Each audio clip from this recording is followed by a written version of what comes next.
Tragedi tabrakan kereta api Bintaro 1987 atau yang dikenal dengan nama tragedi Bintaro 1 adalah peristiwa kecelakaan tragis yang melibatkan dua buah kereta api di daerah Pondok Betung, Bintaro, Jakarta Selatan pada tanggal 19 Oktober 1987 yang merupakan musibah terburuk dalam sejarah perkereta-apian di Indonesia.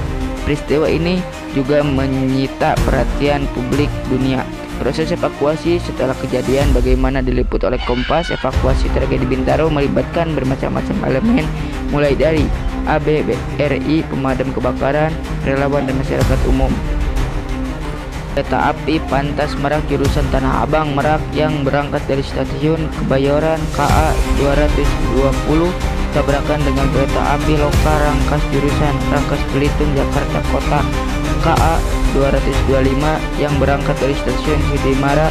Peristiwa ini tercatat sebagai salah satu kecelakaan paling buruk dalam sejarah transportasi di Indonesia dengan mencatatkan 139 yang tewas dan 250 orang lainnya yang luka berat. Proses evakuasi menumpang kereta api menjadi tantangan mengingat kerasnya tabrakan adu banteng.